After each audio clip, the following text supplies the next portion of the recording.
Hey everyone, welcome to my channel. It's Gina here. How are you guys today? I'm in my bathroom right now. I'm just finishing putting some makeup on for the day. I try to do it every day. I try to stay in the same routine every single day. So, even though I'm home, putting on a little makeup is healthy for me. Anyway, so I found a pair of earrings recently that I just love and I wanted to share. They look like to me, that they're not actually they remind me of something called the Platonic solids, which are kind of a sacred geometric shape that the ancient philosophers really loved. And a lot of mathematicians really love these shapes. They're special. I can't really explain it, but I can't explain it in a few words, but because I'm not, I don't want to take up all day, but I think they're just so cool and unique. And they have that little gem inside. Now stop moving around. Yeah, they were a couple dollars and they're nickel free, so they don't make my ears get all infected. Hold on.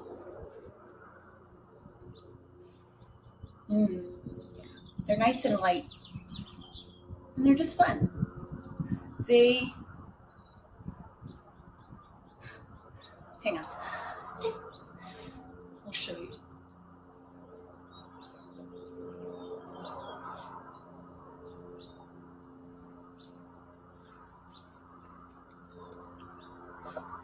Neat, right? So I have been having a lot of revelations lately. A lot of revelations. Things I just forgot. I just forget this stuff because I got sucked into my life, and getting divorced was so bad for me. Honestly, it was so hard. I think that it's been good ultimately. I think that I needed to individuate. I needed to be independent. That's what needed to happen. I got married too young, essentially, and now I'm just still trying to rebuild. I'm having a soda today. Where was I? I have a really hard time doing things and talking at the same time, but it's good practice to try to do a little mini multitask like this. So something that I don't share often, I don't forget, it doesn't feel relevant to my life anymore, but it actually is very relevant. When I was 22, I'm 28 now. On June 8th, I'll be 29. When I was 21, I started college, a community college. And I got a general education, and I majored in acting, theater arts. I always wanted to be an actor. I always wanted to act, and I always felt a little embarrassed telling people that my whole life. But people like Adam Sandler and Jim Carrey were like my heroes growing up. I watched their movies like religiously, and my childhood was not easy, and watching them made my life better. They brought joy to my life, and I think it's funny how the Gemini zodiac archetype can often be called like the trickster. I look at Gemini often like a mimic too, and I also do I can impersonate people pretty well too, like voices and the essence of characters. So I know when I started acting in school, I did two major shows where sorry, my nose gets so itchy when I wear makeup. I hate it. So I did 2 roles, and I always wanted to be a comedian. I always thought I was really clownish and trickstery and silly. the two roles I ended up playing actually were like, man, the language has left me. I need to go back and study a little bit, but the two roles I ended up getting casted in were two very tense movies. Like, I can act really well in creating a certain kind of tension between me and another character, which I don't know. I don't even know how I do it. I just I really need more training. But I tend to gravitate towards my audience responded more to me creating a certain kind of tension versus just flat out comedy. And they also really liked my impersonations. Like in class, I actually would impersonate my own dad and the progress of his lung disease. I would impersonate his coughing or his. I did really good impersonation. I really understood body awareness and energy. Like we had to do this 10 minutes exercise. You had to go for 10 minutes straight, creating a type of scene, an everyday scene. Like if I were to just do my makeup and brush my teeth, we had to go in and do 10 full minutes, which is actually a long time when you're doing that, without paying any mind, without breaking character, basically. So you could impersonate yourself. I got a really good response to that. I ended up getting a lot of feedback from it. They liked it. My teacher really liked it. And that's when he started to I got casted in those two roles. After that, I'll tell you about them. But I really like comedy. But I did this scene. I just did it. I came up with it like the day before. I didn't think of it. Basically, I created a scene where I put my daughter to bed, and at the time she must have been like a few years old at that time. I created with my body. I had a little dummy I created with her little footsie pajamas. I stuffed it just full of cotton and then acted like it was a baby. And I literally, for 10 minutes, there was something, the way that I would move my body, the way that I held her, I acted like I was going to like lay her down gently.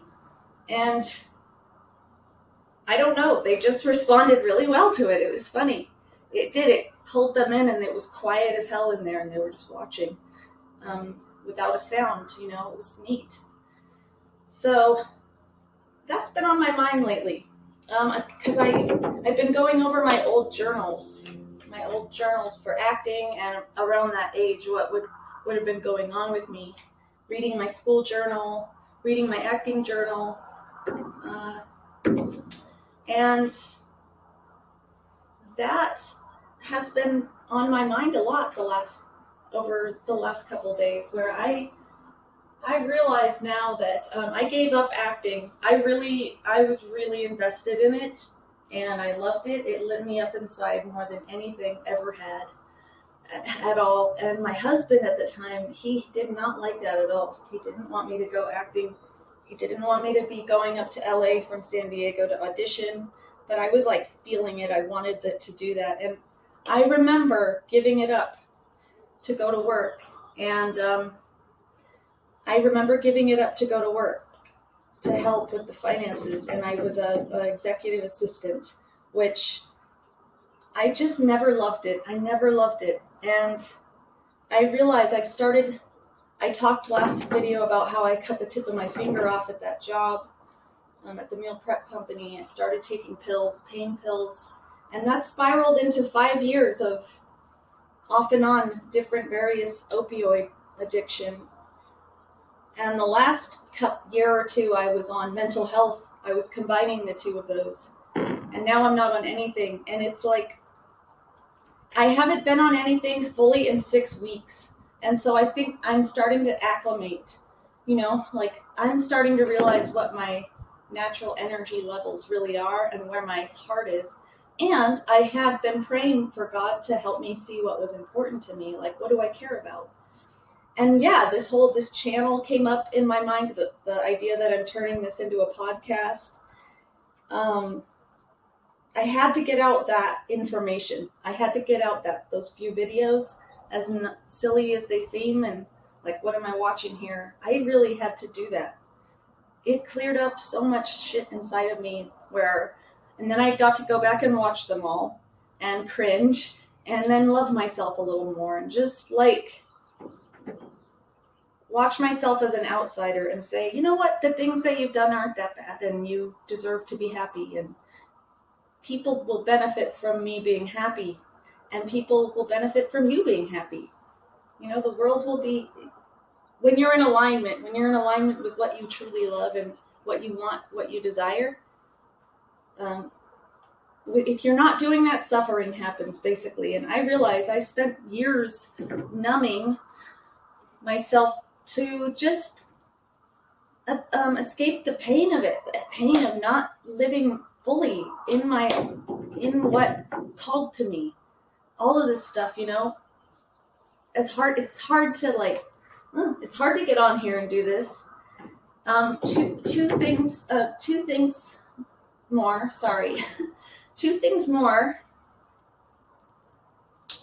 This week, I'm really super excited to share. This weekend, I'm really excited to share that I'm going to be posting a video of I'm interviewing somebody for my very first time, and it's going to be like a discussion podcast style.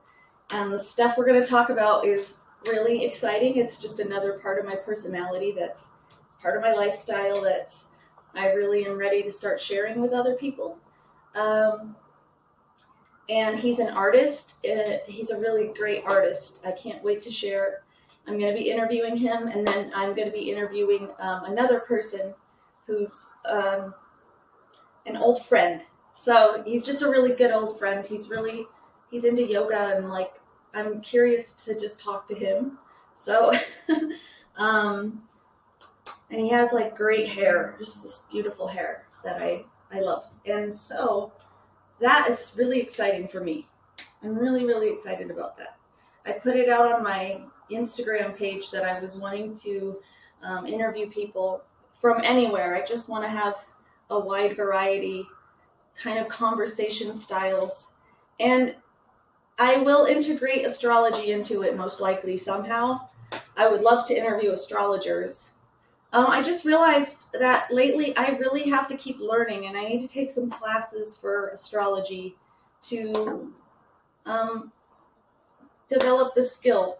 I don't want to harm anyone. I don't want to lead anybody down the garden path. And I need to develop a little bit more trust in myself in that way. But I'm still really loving this. So it's hard to get on camera too and then to give a lesson. That's what I mean, to give an astrology lesson. It's actually, I have even more respect for the other YouTube astrologers because it's actually pretty hard. So it's hard to stay structured. So the guests that I'm having on will help me to keep it a little bit more structured and regular. And I think that's the first lessons that I need to learn. It's a real lesson. You have to learn. And so, anyways, yeah, the two roles that I did in college. One, I played a closeted lesbian. She was a straight girl who didn't know she was a lesbian, basically. And it's about two girls who start falling in love, and one of them gets brutalized and almost beaten to death. So I played the one who didn't get beat up to death, the one who falls in love, who's straight and realizes that she's gay. So that was a really hard part for me to play, but I did really well. It was recepted well. Like, I created a certain kind of tension that sold it, I guess. At the time I was Mormon. I think my teacher delighted in casting me in a role that uh, that was against my religion at the time.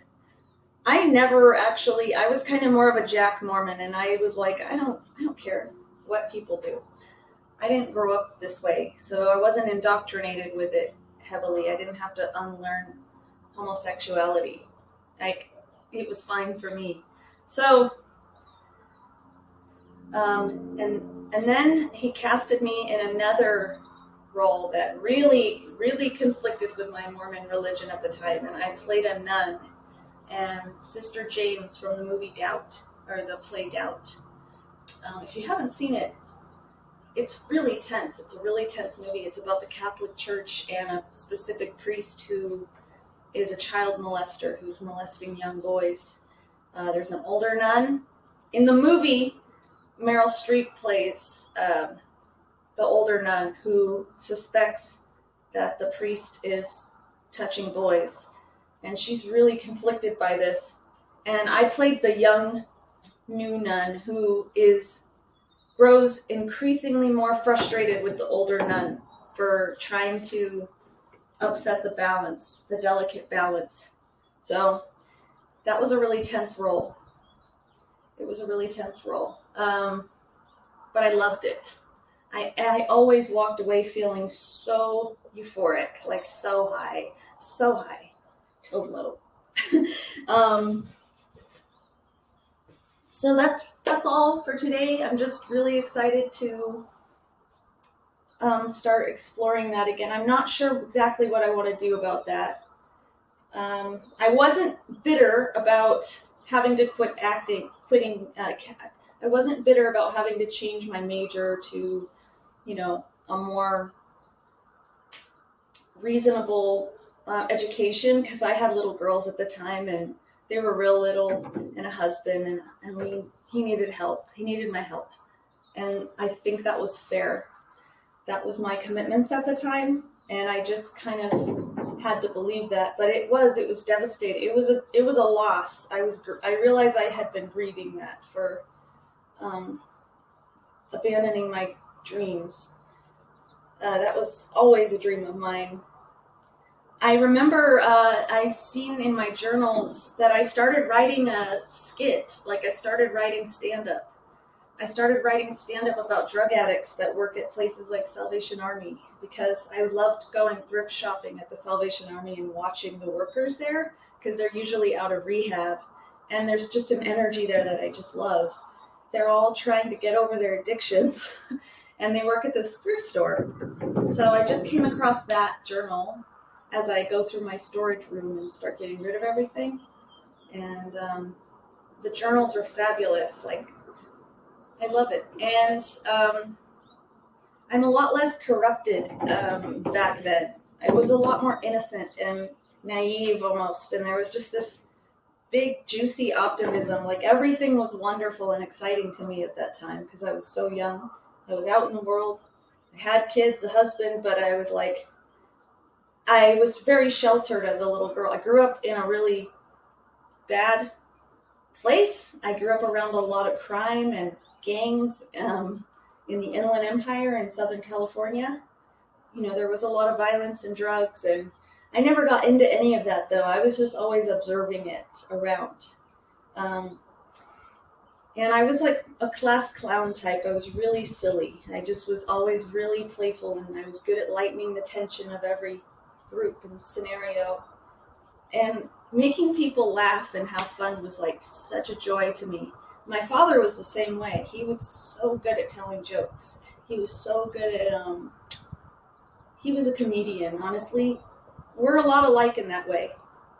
He was a salesman my whole life, really good salesman.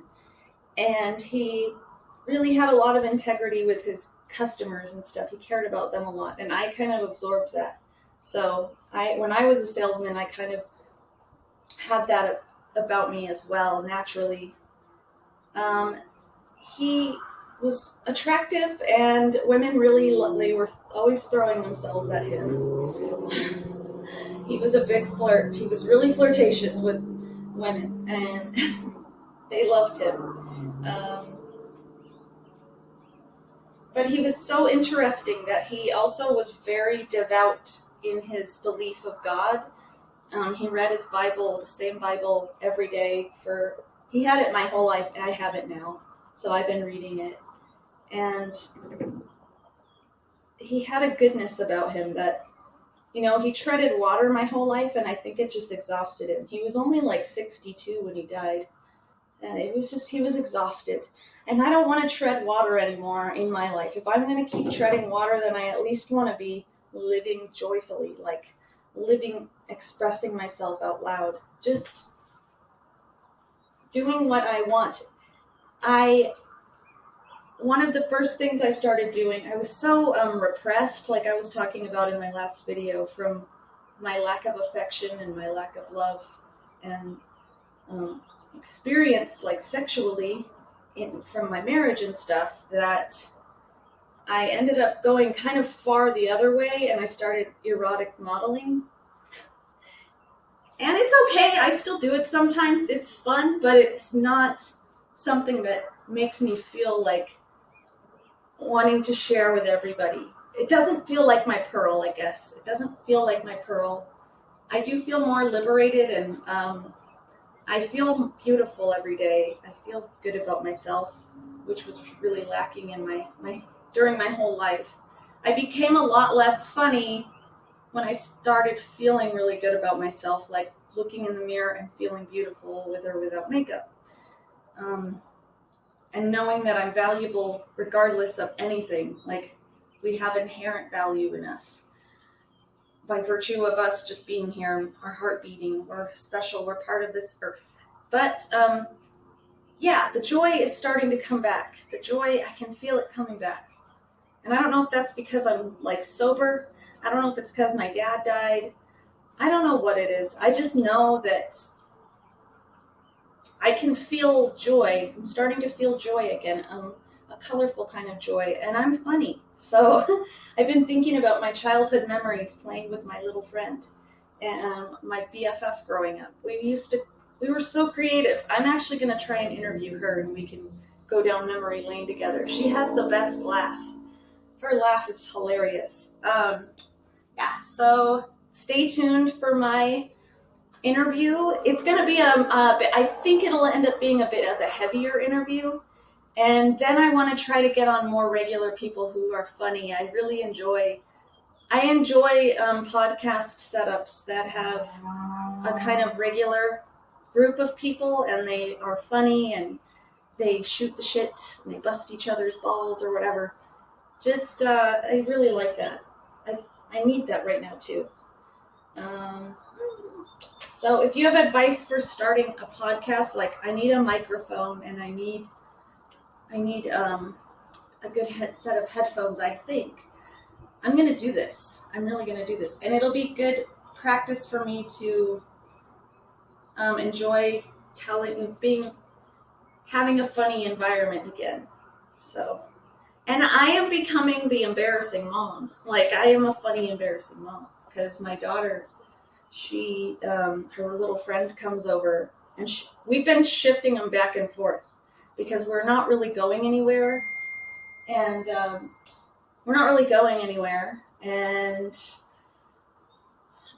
they just keep spending the night at each other's houses a lot, like back and forth. And every time they're here, my daughter's like, oh, and I'm like, sorry, you have it in you too. You're screwed. I'm your mother. So, and she's dorky too. It's fun. Feels good. All right, so that's all for today. Thanks. Yeah, let me know in the comments how you're doing today. Thanks. Have a good one. Bye.